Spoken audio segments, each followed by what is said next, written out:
You guys, thank you so much for joining me. Listen, we are on part two, number two of the amazing interview with the man himself. I mean, the demand for Keith is amazing, and everyone loved to hear from him. So I am going to sit with him again. Keith Manley, how are you today? I'm great. How are you doing? You know, literally, there's no complaints. I mean, I know the last time we spoke, we were like literally in the middle of pandemic, and we still are. You know, we're still not out of the woods yet, but for what it's worth, we made it through 2020, and I'm feeling good. I'm feeling good. That's right. You staying safe? I am staying safe. I have traveled some. I have traveled a few times, but necessarily, and I'm still safe when doing it. So that's good. That's good. yeah. I've been doing a little bit of traveling as well. I'm not sure how necessary I could call it, but it was necessary for me. So I was kind of out about, still staying away from people, but you know, Yeah. I've been on the road a little bit. Well, we've seen you on the gram. I mean, you've been definitely traveling a little bit, and from what it looks like, you've been getting some refreshing. Can we call it that? Yeah. You've been getting some refreshing. Yes. I think I enjoy being on the road, honestly. Like, you know, it doesn't bother me that we can't be in like confined spots or in restaurants and stuff like that yet, but just getting on the road, the interstate is wide open. So I kind of took advantage of that right now. Yeah. I think what I gather from you, I mean, I was pretty on point last time. I was pretty on point, but I still follow you. I still am intrigued by your thoughts because, you know, what we put on Instagram or any social media is pretty much an extension of what we believe, what we like. And it gives our viewers and followers and supporters an inside look to who we are and the things that we dig. And for the most part, that's sort of what you do. You know, I've gathered that you're a type of guy that likes aesthetic, you know, like the type of home that you'll like. You like a nice modern, that's me, by the way. That's definitely how I get down. I love it. You know, it's very vision board-esque. You know, that's how you operate your social media. Well, that's what I try to do. I think most, like you said, it's vision board is like the perfect way to put it. When I finally get somewhere that I can be settled in, right now I don't really stay home enough to like really work on my like living area. But I love, you know, that's what I use Instagram for. Most of the stuff I follow is aesthetic. It's artists and just people who, you know, are very creative. So that's kind of where my headspace is. I think changing it from following so many people to artists and people who are posting their work has like given me a completely different perspective on Instagram and social media altogether. So that's what I use it for. Yeah, that's not the only place that your headspace has been in, though. I hear and I see that you've been up to some incredible things. Let's talk very quickly about your experience on this show that most people will know you from, which is Married at First Sight. And your experiences, that would led you to this new project, this passion project. I don't know what you want to call it, or if you are innately a writer, you've written a new book. I want to talk about that, and I want to talk about the transition of your experiences that led you to do this book, to write it. Yeah. So the name of the book is Life is Just, and you know, ever since I can remember, I've been writing forever. It's something I kind of been like I've prided myself on for like most of my life. You know, I think it started out in elementary school with poetry, and like it moved into like doing music when I got to college and high school. But this was the first time I've ever sat down and actually put my attention towards almost like journaling. You know, I think this last time we talked, which was a few months ago, things were like pretty much just getting started with the isolation and like, you know, with COVID and everything going on. So, you know, we were in a different headspace, but like sitting alone and sitting in your thoughts and stuff, I mean, it really can make you face yourself in a different way. And, you know, I had a lot of stuff going on at home and a lot of stuff with family. So I just needed an outlet of some sort to like get my thoughts out. And I started journaling every day. And it was like, you know, at first it wasn't anything I planned on putting out or anything like that. But I mean, it helped me so much. And I was starting to learn things about myself and about my situation that I had never even thought about. And then, you know, as I kept writing, it kind of just transformed into something else. So, you know, that was how it ended up turning into this book, which I still don't even understand how it happened, but you know, I felt like it was necessary. Yeah, some of the best writing, some of the best books that I've ever read, or authors that I've ever spoken to say that. They say that some of their best work comes from just getting it out. And to be honest with you, even when I started writing my book, because I didn't know how to write a book, and I Right. think that's how most people feel. But if you get into a space where you're just letting it flow versus, you know, feeling like I have to put pen to paper and write something, if you're just letting it flow, that's some of the best work. I've had the privilege to get an inside peek into some of your work, and okay, I loved what I read. That's sort of an obvious. I loved what I read. So let me tell you that first.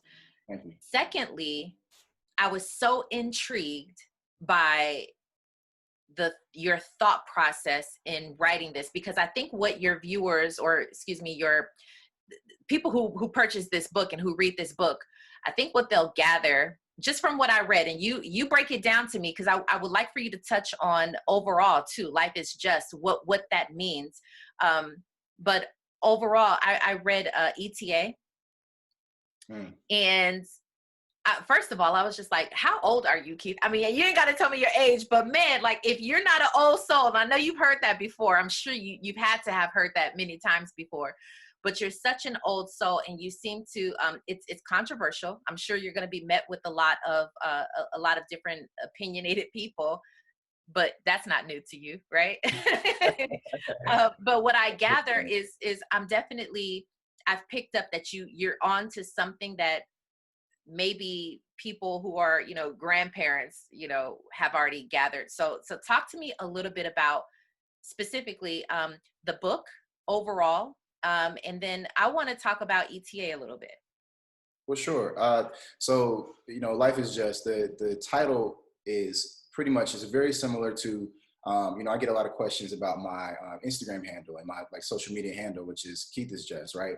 Mm-hmm. And, you know, I get messages saying like, oh, Keith is just what? Like, what does that even mean? Like, I don't even get it. And I'm like, well, you know, exactly. So I think it's really a point of reference. It's like what you make it, you know, it's open to interpretation. You know, and I think the same thing goes for your life and your perspective on life. You know, it is what you make it in a lot of ways. And of course there are going to be trials and point being, you know, a very good example is what's going on right now. You know, it can be looked at as a very negative thing, and it's very sad when you look at it in some ways.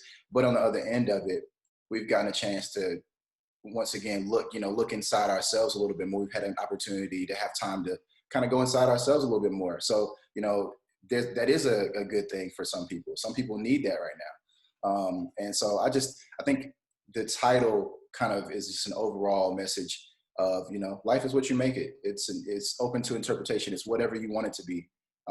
You know, so that's pretty much where the title came from.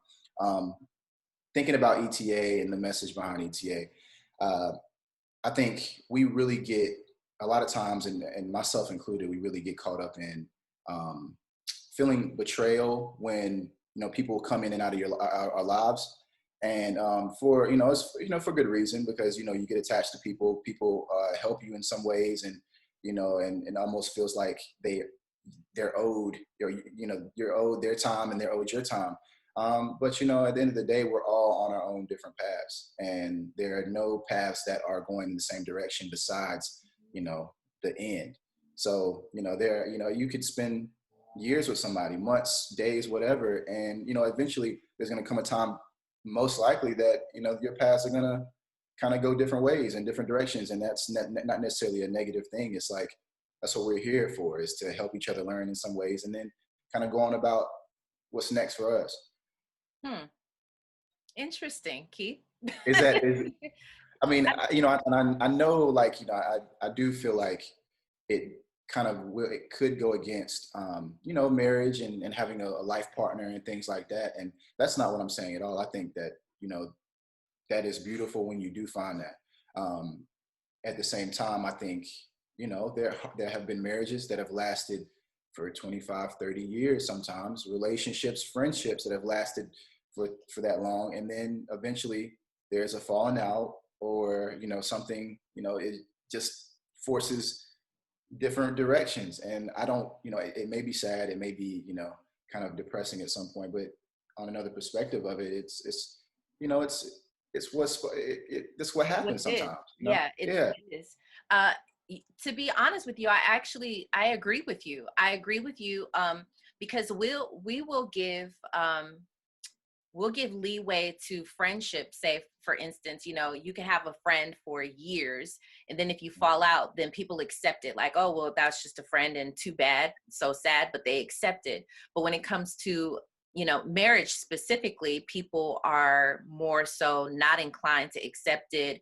I mean, I obviously we live in this day and age where divorce is high and things like that. But when you talk to maybe really like religious people, or that type of thing, and they're like, no, that's what the Bible says, and all of that, and we don't have to go into that. But it's just it's a little less received, I think, when it comes to relationships, companion relationships.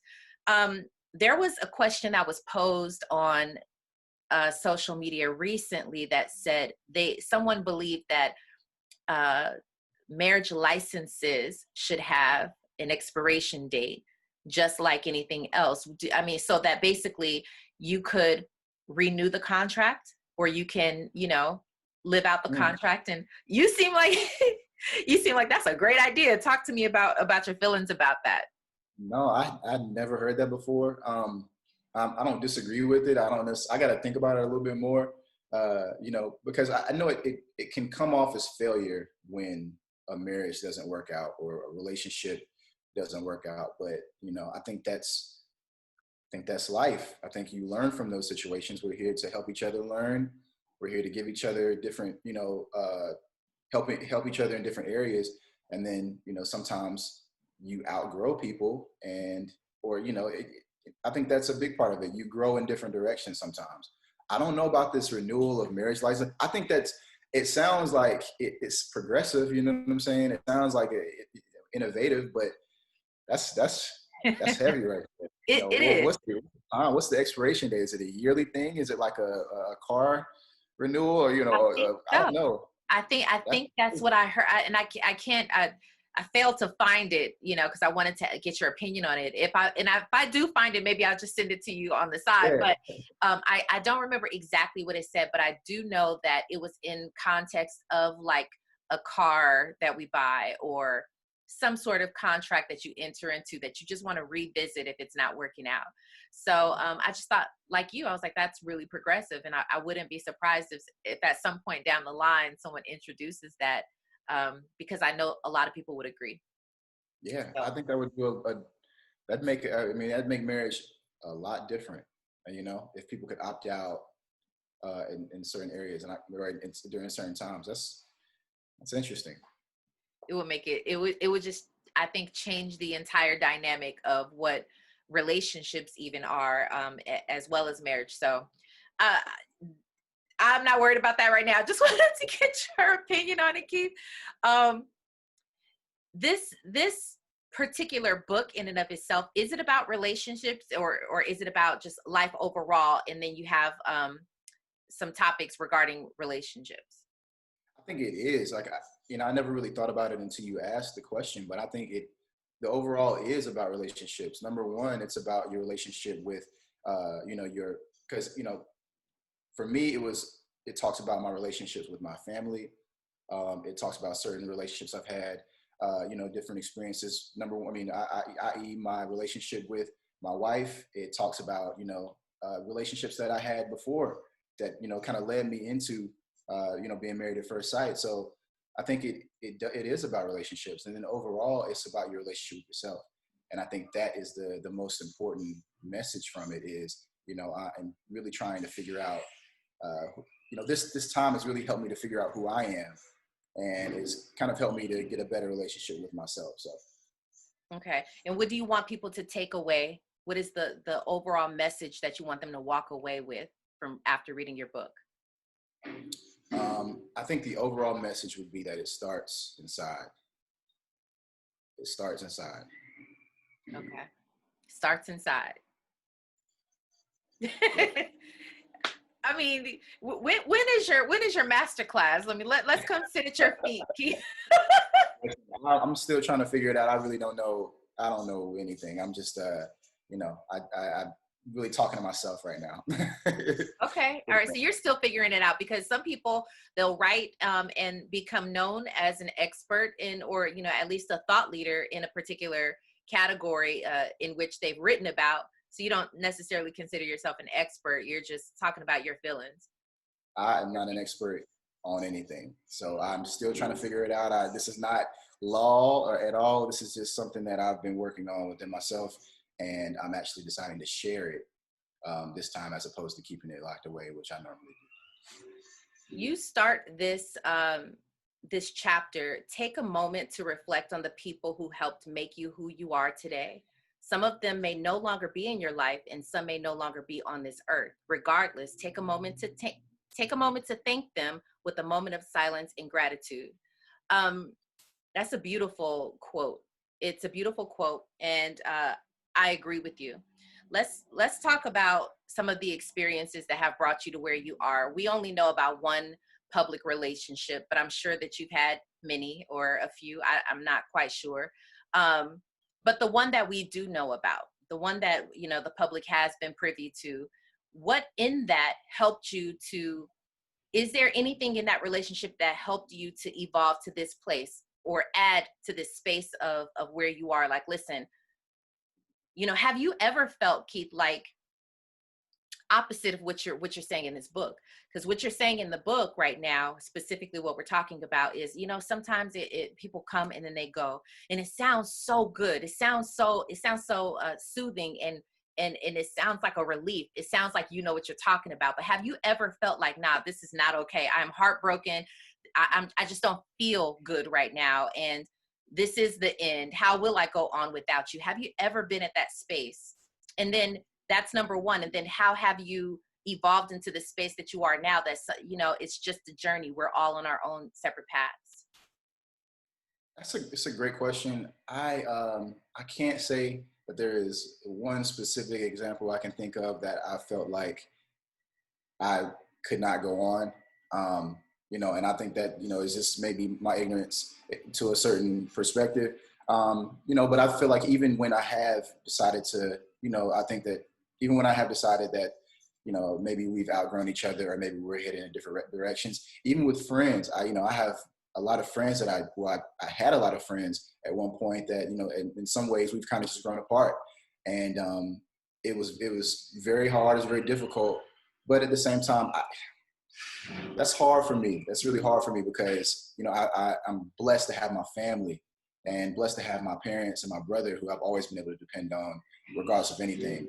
So it's hard for me to get this attachment to people that I'm just now meeting, or that have not been around for as long as they have, So my drawback, or the thing that I go back to every time, is my family. Like, I don't know if I necessarily need anyone as much as I need my family. So that's a good question. I never thought about it like that. Yeah. Well, I mean, I know a lot of people who think just like you, and, as far as your family being a solid foundation for you, your family meaning a lot to you. But does that even pertain to family? Does that even mean, as much as I love you, as much as I have a great relationship with you, we spend a lot of time together, what happens when, family members, not just in your situation, but what advice would you give to anyone who does have that sort of separation? Because, it happens even in families, right? What is ultimately the advice that you would give to people who are dealing with that separation? Not maybe not. It could be heartbreak. It could be anxiety. But ultimately, you want them, or you're sharing a particular mindset, which is why I love it, Keith. I identify with that. And just to kind of give you an insight, for me, I've experienced loss. I recently experienced the loss of my stepfather, who passed away from Alzheimer's, a couple of friends who passed away, my brother who passed away, but this is years ago, people who are very close to me. People want to know, how did I grieve so fast? People wanted to know, how are you okay right now. And I tell them it's not that it doesn't hurt. We all, we're human. So you have the hurt, but there is a certain acknowledgement and a certain acceptance that you don't belong to me. I have to acknowledge what happened. You left my life for a particular reason, whether you passed or, like you said, we just our times ended.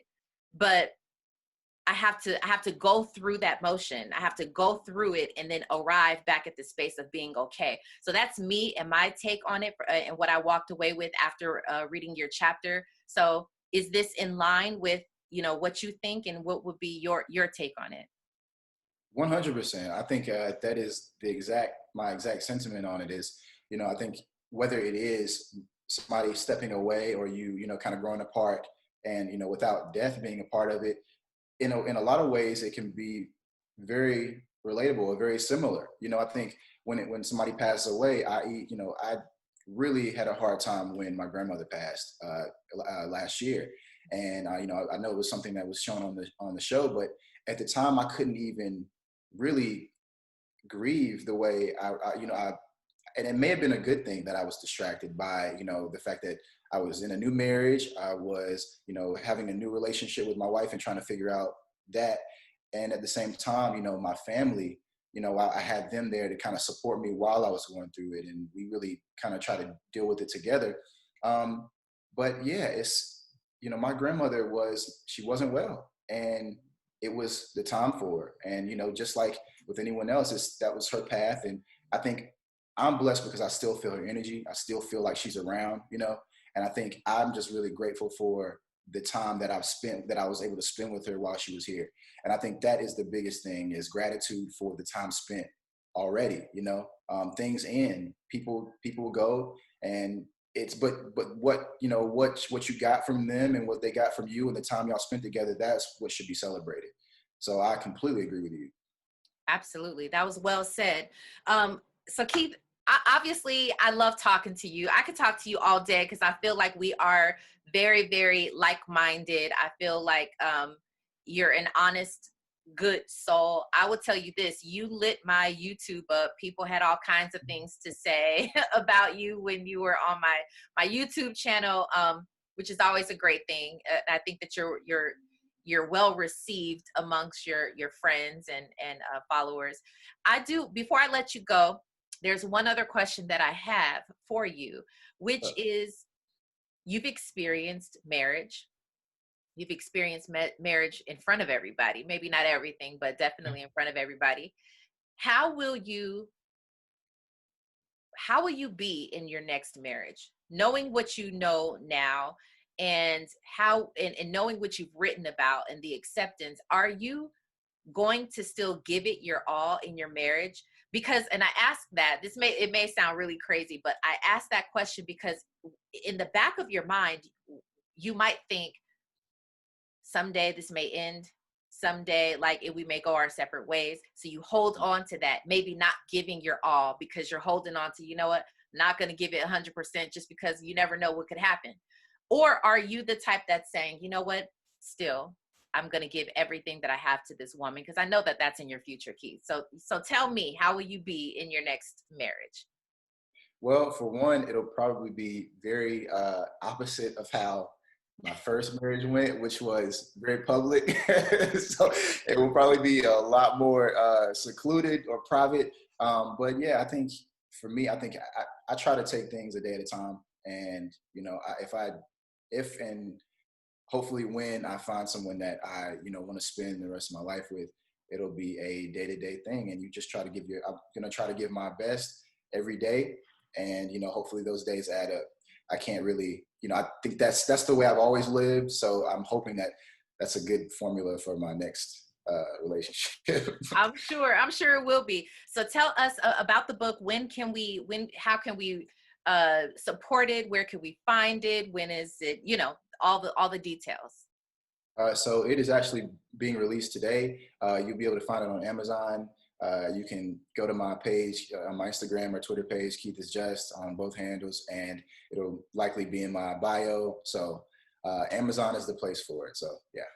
Congratulations to you, Keith. I think that's amazing. What an accomplishment. I take my hat off to you because I've been there before. So definitely we want all of you guys to go and support this book.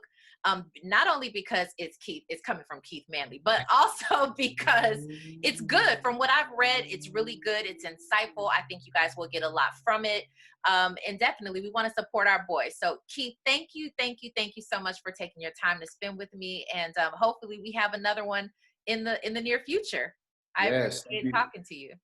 Thank you for the opportunity. I appreciate it. It's always a pleasure. Thank you so much, Keith. Take care. All right, you too. Bye-bye.